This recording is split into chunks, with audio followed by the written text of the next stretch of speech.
Okay, we are live. It is day 6 of the 90-day wedding photographers workshop, and today we are talking about building a modern portfolio as a wedding photographer. It's probably one of the most important things you're going to do to attract clients who are the right client for you, who know what your style is before you even meet with them.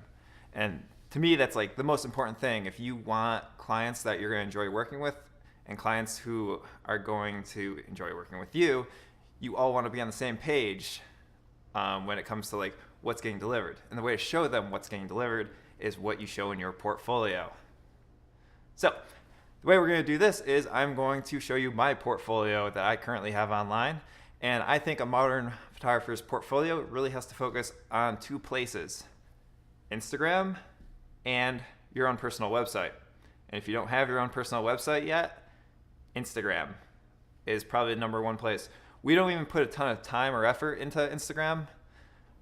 We just kind of take care of it when we have the chance to, and we still get leads from it.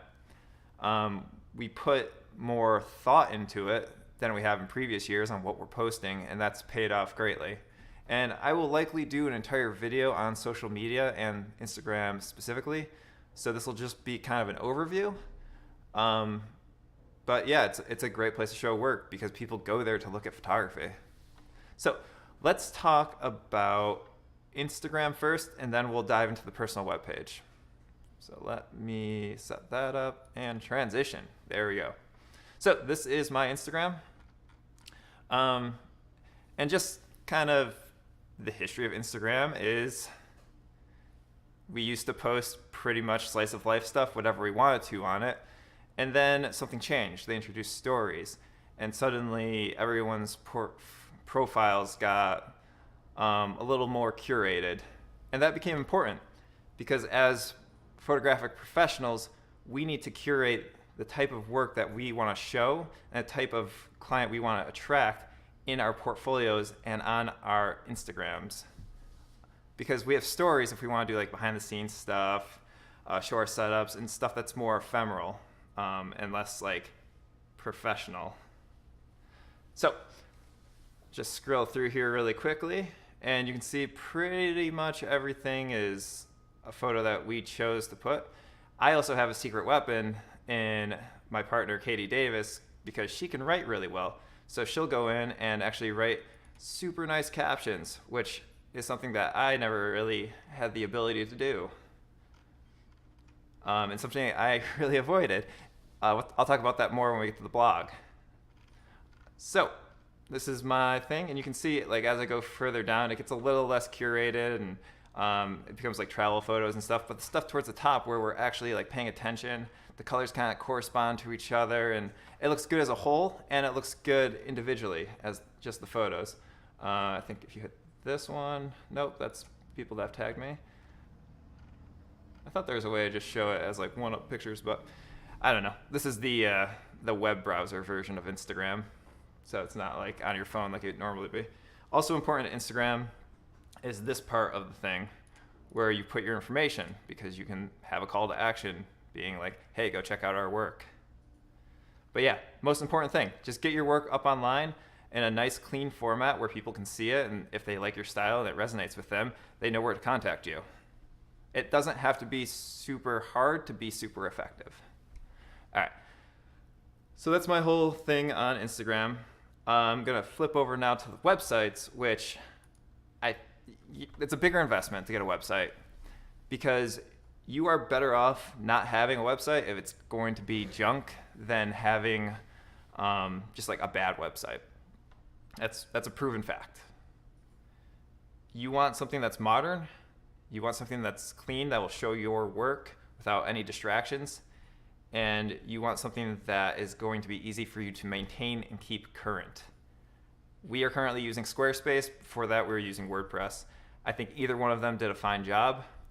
Katie took over the website stuff and chose to go with Squarespace, and I completely support that because she's maintaining it now, so that's great for me.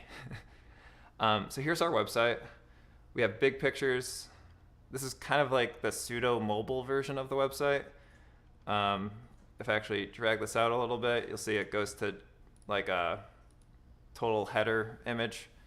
I just thought it was easier to see in the live stream like this. So yep, big pictures of work I really like. Nicely lit. We got some emotion in there. We have some interesting moments. And just like fun stuff. Stuff that I would be proud to make at any wedding. So if people like this style, it's the style of stuff I enjoy making. So, you know, we'll get along in that regard. And then you have like these bigger photos that are like your attention grabbing photos, your portraits, your like cool technical things. And that's to grab people's attention and keep them on the page. Then you have your extended portfolio. And the extended portfolio is where you show like the actual heart of your coverage. Like you show the candid, some more emotional stuff, the stuff that might not be as completely polished because you're a wedding photographer and not every moment is going to be completely polished, unless that's your style, in which case that's cool. Speaking from experience, and that's not my experience. So we don't have an extended portfolio anymore. We switched it to a blog, which I think a lot of wedding photographers have gone to.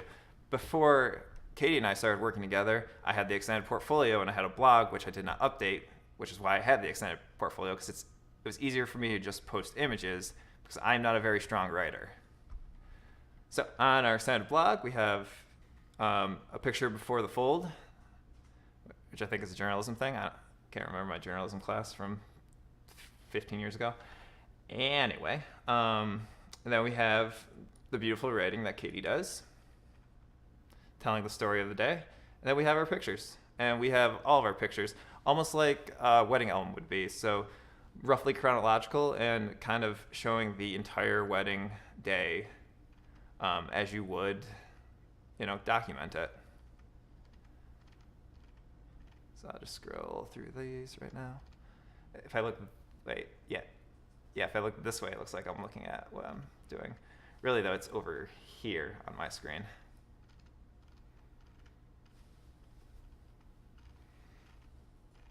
So yeah, I think this kind of outlines like how we cover our weddings, what's important to us when we're looking for photos, and like it lets us be a little looser with how we show our images rather than just like the one on the portfolio.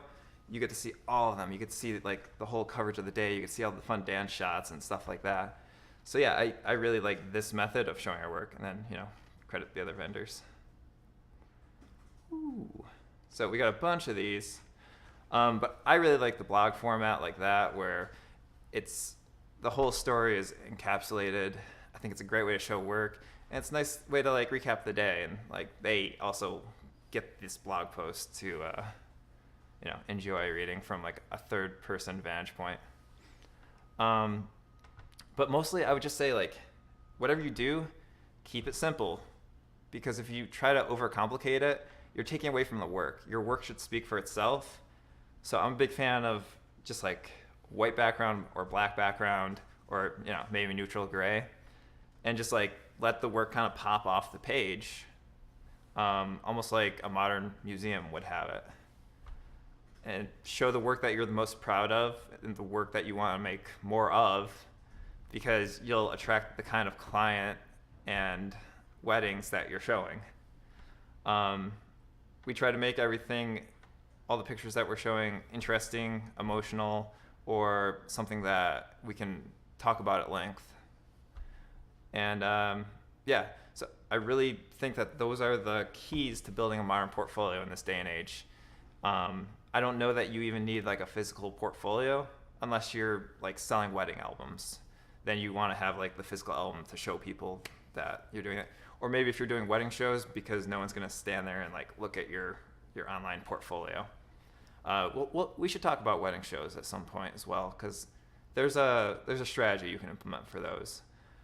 And that's a good way to book weddings, especially when you're first starting. So yeah, build your portfolios. It's a good starting place. And one other thing I want to mention before I stop this recording is try not to show the same couple on your portfolio more than like once, because people will think that you've only shot like 2 weddings if you only have like the same bride and groom every other photo or something like that.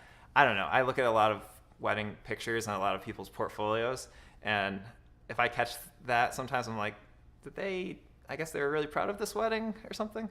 So yeah, people will see that. Plus, I think like it's good to show that you're able to work with a lot of diverse people and like different situations and stuff like that. And a way to do that is just like showing a bunch of different weddings.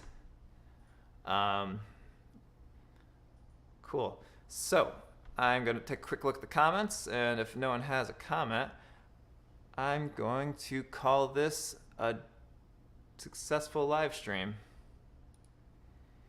Transition back to just me. All right, cool. So I'm thinking maybe we'll dive in and do like a website construction one. We'll definitely do social media, specifically around Instagram, because like I said, I think that's where most of our potential clients and leads live right now. So that's super important. And really, like, it's time consuming. All social media is time consuming. We don't do a ton of stuff on Instagram, and we still have success in just the few strategies that we implement. And I think a wedding show one will be good too, which I have to do that relatively soon since we're getting to wedding show season. But yeah, I hope you guys enjoyed this one. This was a fun one for me. This is, I think, the first time I've shown my actual work on live stream. If you want to see more, you can go to www.adambrockwayphoto.com. Well, that's it for now. I hope you guys have a great day, and I'll see you tomorrow.